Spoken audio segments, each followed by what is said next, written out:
this is the first time in 3 decades that the macroeconomic environment has been anywhere near what I would say would be prescribed.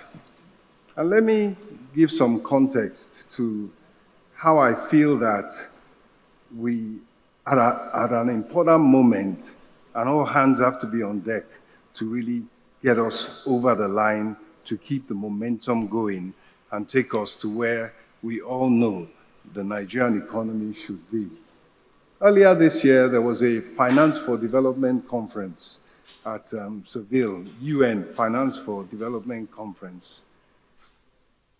You know, speaker after speaker, first of all,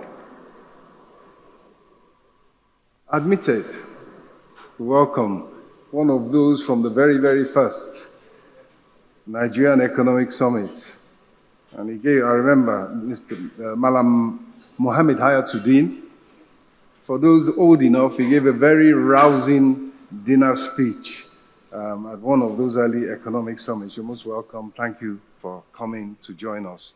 So in Seville, it was a very honest engagement.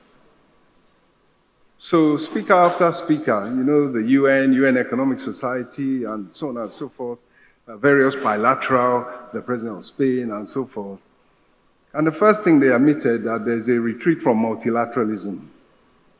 There's a retreat, there's a withdrawal, there's a stepping back, that the empathy, the economic policies of inclusion, of carrying people along, of looking after the poorest and most vulnerable had virtually gone out of the window.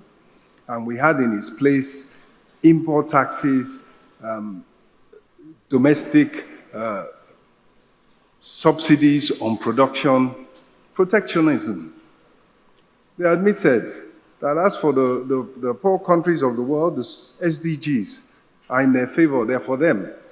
That there's no hope of getting anywhere near there because you needed $5 trillion every year, year after year, between now and 2030, so forget it.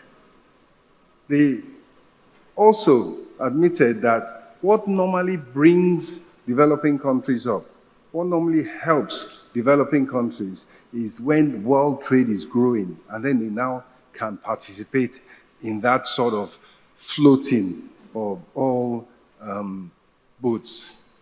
And of course, with the withdrawal from and retreat from the world rules-based world trading system, that wasn't happening. Instead, there were subsidies in their place. And finally, the kind of financing that helped developing countries, concessional flows, that in fact they were turning negative. Developing countries were paying back more in funding and repayments than they were getting in new concessional flows. And so after speaker had basically given it to us the way it really is, they now said, so what are the solutions? Number one, macroeconomic reform. Reform your economies. Number two, increase your tax to GDP. We heard today that the Nigerian tax to GDP ratio is currently of the order of, has improved to about 13% of GDP. In the developing world, in the developed countries, it's 60%. That's when the government has enough money to invest in infrastructure, health, education, the basics that provide an economic platform for hopefully growth and development. The third thing was that we should apply technology to our revenue effort. We should apply technology, automation, digitization, and AI to government's finances in order to get the extra efficiency that would lead to improved revenues from that source and increase revenue as a percentage of GDP. And finally, that we needed to crowd in the private sector. We needed to put in place the economic environment, the fiscal environment, and the overall investment climate that would attract private investment. If you look carefully, those are exactly what is happening in Nigeria at present. Macroeconomic reform, improved tax reform, application of technology to the revenue effort, and crowding in the private sector through PPPs, through improving the incentive framework. So if we have come that far, it's important that together we look for those last pieces of the jigsaw puzzle that will not just allow us to have what we have now, which is an element of stabilization, but that we kick on from there and get the momentum to grow the economy, increase productivity, create jobs, and move millions and millions of Nigerians out of poverty, which in fact is the overall aim and objective of the government's renewed hope agenda. Let me turn to the reform program. It is a three-stage reform process, and let's look at its macroeconomic outcomes. The purpose of our reform journey is to break the cycle of macroeconomic instability that has historically, as we all know, undermined growth. The vulnerability, the challenges of the past, vulnerability to external shocks, especially, of course, the oil price fluctuations, fiscal and external imbalances, high food and energy costs, high cost of living, high inflation, and a weak investment environment, and a shortage of globally competitive labor. In response to that, there has been, as we all know, and we heard earlier, and we've heard throughout the day, market correction, the key prices, the price of market pricing of petroleum products, market pricing of foreign exchange as the key prices in the economy to restore competitiveness and, of course, attract investment.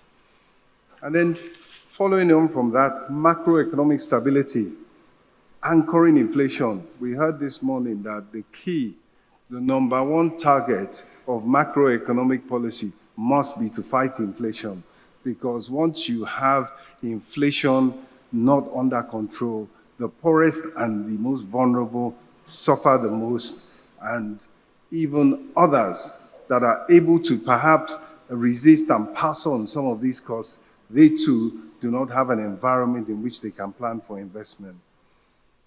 And the ultimate aim is inclusive, rapid economic growth to move millions out of poverty. Our outcomes, and I think we do have to be guided by the data. By Q2, the economy was growing over 4% per annum. And I think many were surprised by that and felt that it was a real inflection point. And in particular, because the target overall is to get to about 7% per annum growth, because that will be more than double population growth, and you know people are being lifted out of poverty. We all know without rapid growth, you cannot reduce poverty. But the important and interesting fact is that industrial growth, industrial output that creates jobs, was actually growing over 7% over that target. So even though the economy as a whole was not giving us 7% per annum growth, we can see the direction. We can see indications that we can reach that level of growth. So that's a very important indicator that we're going in the right direction, I would put it.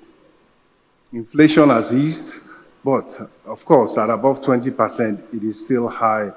And, it is being supported by exchange rate stability. It is being supported by lower energy prices. And agricultural production is up.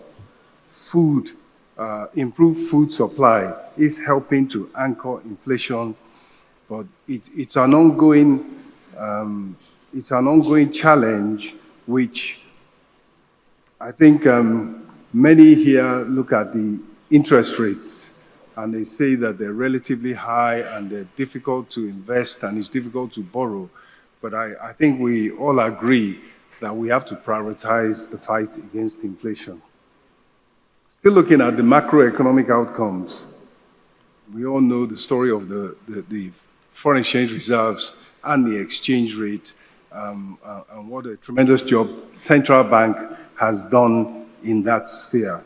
It was pointed out this morning that we need more FDI and less FPI, but for now, I think it is a very, very important anchor of inflation is the fact that we can stabilize the exchange rate no matter where the foreign exchange comes from. Similarly with the trade balance, the trade surplus has surged, and that's been driven by competitive exchange rate. These are not just abstract statistics, and I think they are proof that the reforms are taking root, confidence has returned, and the economy is largely stable at this stage. The statistics notwithstanding, what matters to Mr. President, what was his commitment and his empathy was that the poorest and the most vulnerable would be protected. So as the costs of reform are kicking in, the truth is that the data does show progress and price pressures easing, with food a little bit elevated, but we must match this growth with protection for the vulnerable. And that's where the social investment programs are critical. They're not just an add-on. They're not just a byproduct of the reform package. They're an integral part of it, and they remain central, especially what we call the direct benefit transfer. Everybody learned during COVID that when you give funds directly and efficiently to people, they decide what their priority is, and that can help them, and the figures show that those types of direct benefit transfers reduce poverty. We have targeted 15 million households. We have delivered to 8.1 million of those. We will, by the end of this year, we should have been able to complete or nearly complete the transfers to 15 million households, covering 75 million Nigerians. And the recent announcement that about 335 billion naira had already been dispersed was met in some quarters with some doubt, with skepticism, and we can understand it because the history of the social investment program, the early history, was fraught with difficulty. It's a difficult exercise to undertake. In fact, the development partners at one meeting, they said to us, look, when you're doing this type of program, you need scale, you need speed, and you need efficiency. And in most cases, if you get two of those, you just go. And we said to them, given that we had to reboot and restart the Nigerian direct benefit transfer scheme, they said that if you go for all three, you're going for the gold standard. So we went back to His Excellency Mr. President. I said that, our program is frustratingly, painfully slow. The development partners were telling us, you're going to take 10 years before you can disperse these funds. So we went back to Mr. President and said, well, that maybe we should ease our gold standard, as they call it. And he said, no. He said, we need to stick to that gold standard whereby Every beneficiary is biometrically and uniquely identified by a NIN.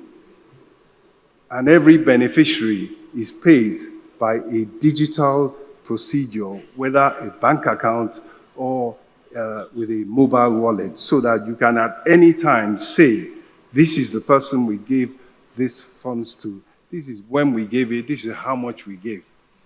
And interestingly, of course, as I said, when we released some figures recently, senior politicians said that in their village, I remember one in question, he said, in my village, nobody has received it. So we just printed out the particular details for that village. 9,241 households had benefited, and all the data was there.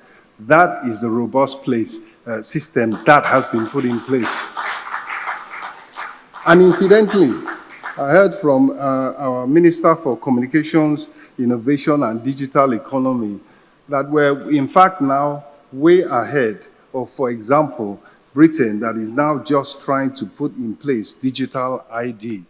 So we do have what you need in a modern economy, a way of reaching people that you want to help, not just on a one-off basis, but on a sustainable and continuous basis. So what we have now, whether it is every year in the budgets or at any particular time, we have and we are building a robust database of Nigerians who can be uniquely identified and reached and helped by the government.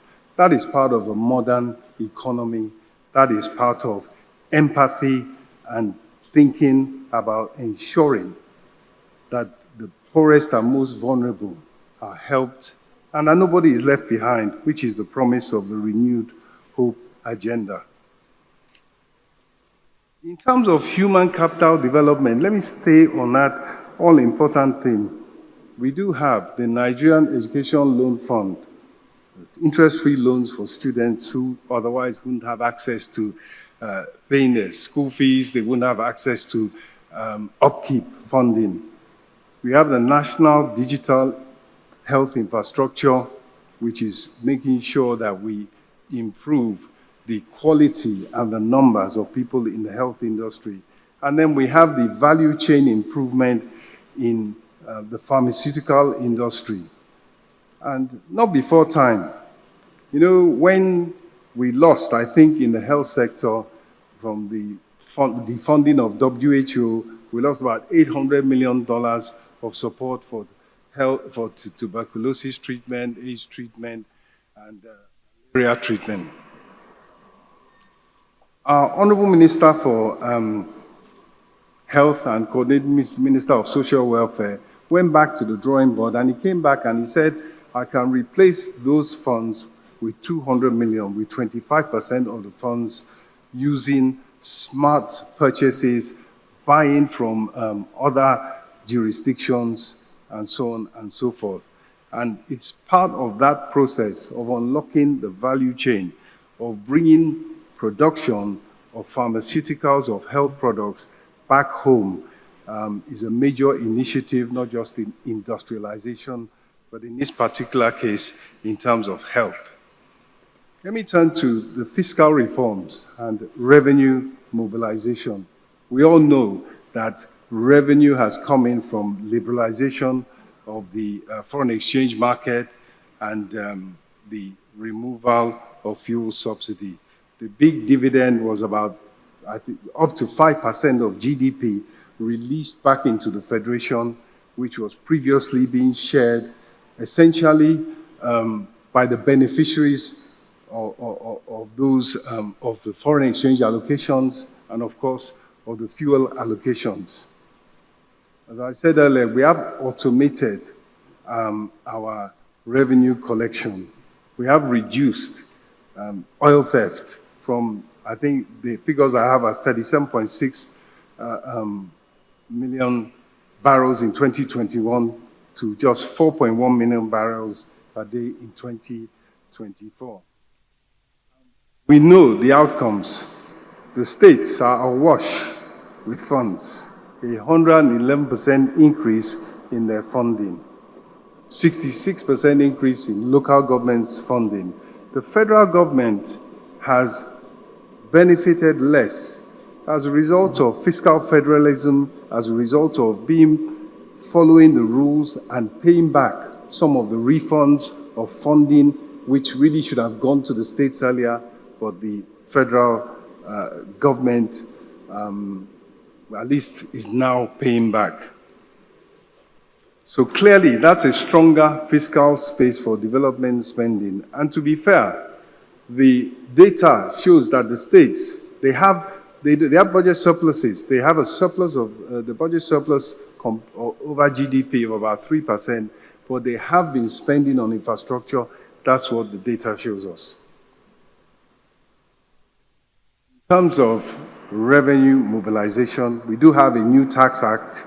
It will simplify, it will harmonize, and it will reduce multiple taxation.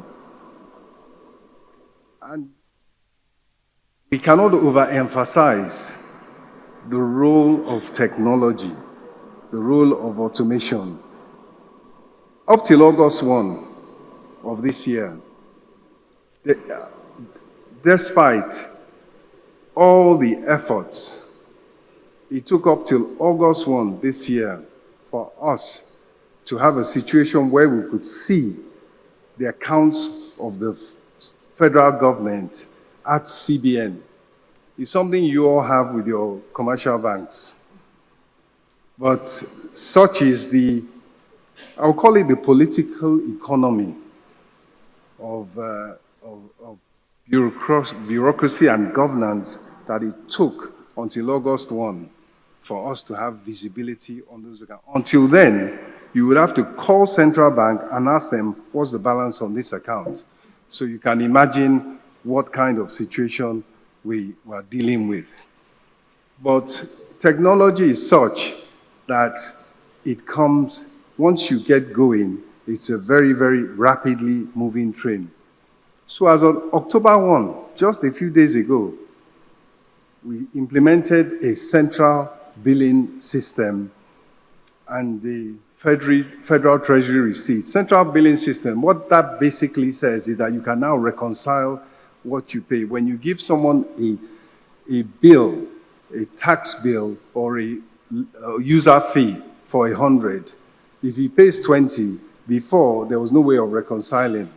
But now, when you pay 20, the thing will follow you around and say you vote, and everybody will know that you have a receivable of 80.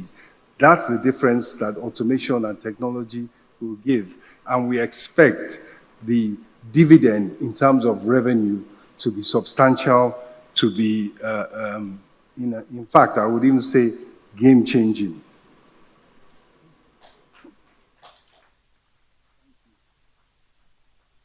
Likewise, and I must say that it is our responsibility to bring in to the federal government's coffers all the funds that are due to the people of Nigeria.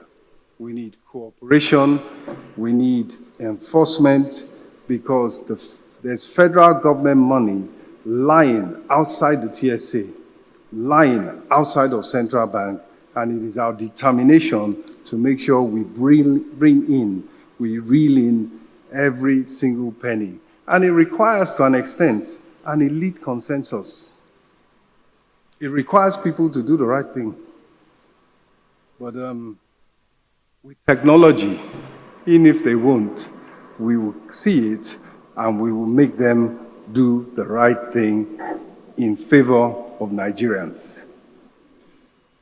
There is, and I think we've all heard about it, the asset management, asset monetization, and divestment to an extent. We have BPP, we have Ministry of Finance Incorporated. We have assets of the federal government that need to be optimized. And in some cases, we need to invest more in them, such as the mandate that NNPC has to ramp up production. attract more investment and ramp up production. Shell were telling us today they've invested $5 billion in Bonga as a result of the new improved investment environment. So once you get things right, it comes thick and fast. And likewise, the private sector is where the funds are. And it is the private sector that we are looking to come to the table and make the investments based on an improved investment environment. And of course, you have private-public sector opportunities across the board. You are a very, very knowledgeable audience, so you are well-versed in the fact that whether it's transport, energy, agriculture, digital infrastructure. I heard you had a session with Dr. Bosun Tijani, who has the Bridge Project, which of course speaks to the youth demographic and empowering them to be able to be skilled enough to do the role they will have to play. Is they are going to be the workforce of the world. The numbers, the demographic say that Africa will be 25% of the world's workforce by 2050, and a huge chunk of that will be Nigerians. But we have to empower them, we have to upskill them. You know, when you go to Europe, you see everybody in cafes, and you wonder who's doing the work. It's going to be Nigerians from Nigeria across the internet, providing good services, sending goods even, providing services, training, consulting, tax advice, business support services. And so we need to be skilled for that, and we need to be empowered by way of infrastructure for that. In terms of expenditure management, there are the pressures. And when we talk about the fight against inflation, when we talk about the monetary side of things, it's important to remember the fight against inflation really started on the fiscal side. The day you stop ways and means, you stop printing of money, and instead you have to go to the market and make your case for funding. And the first thing that we had to do in 2023 was even offer higher rates for T-bills, because we had to attract the funding in to be able to finance the budget deficit that we had. And so we did lead that charge. And also, it's a huge challenge. Interest rates in 2023 were 8%. By November 2024, they are 24%. So you can imagine the debt servicing burden and the increase in spending required in that critical area. But overall, our development needs do remain high. The infrastructure stock is less than 80% of GDP. The global average is 75%. And of course, we have talked about the poverty reduction imperative. So, what we are looking for and what we are hell-bent on achieving is a greater alignment of spending with productivity-enhancing sectors, and an increased share of expenditure to be funded by revenues. And I've given you an indication of where we'll look for those revenues. So the future plans are that we will reduce leakages, cut waste, prioritize capital projects. You know of the high visibility legacy projects, Sokoto Badagry Highway, the fiber optic bridge project that I've talked about, Ajaokuta Kaduna Kano gas pipeline, AKK, as well as others. And importantly, we're working with the National Assembly to restore the January to December budget cycle. No more extensions of budgets into the next year, causing a not small element of confusion and dislocation. we've talked to the National Assembly, and we're all keen to ensure that we restore that normalcy in that area. Let me turn to the debt management strategy. As I've said, and I don't want to overemphasize too much, definitely we have been faced with elevated debt service, and the answer to that is revenue. The answer to that is to increase revenue and therefore make debt affordable. And at the same time, the debt ratios are comfortable. Under the rebased GDP, I think it's less than 40% of GDP is the debt to GDP ratio. We are focusing on green bonds, sukuk bonds, diaspora bonds, all of which are priced below the euro bonds. And we are going to make greater use of the multilateral development banks reform. They say that now they will be able to give guarantees, they will be able to provide us with cheaper financing, which in fact we look forward to.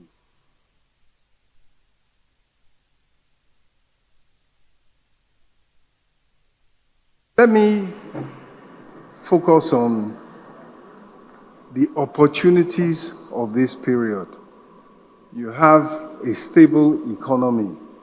And I think it's important that people who feel that there are still one more or two more items of reform, people who feel that this is the way to reach for the moon, or like the World Bank said, people feel that, look, you still need a big bang.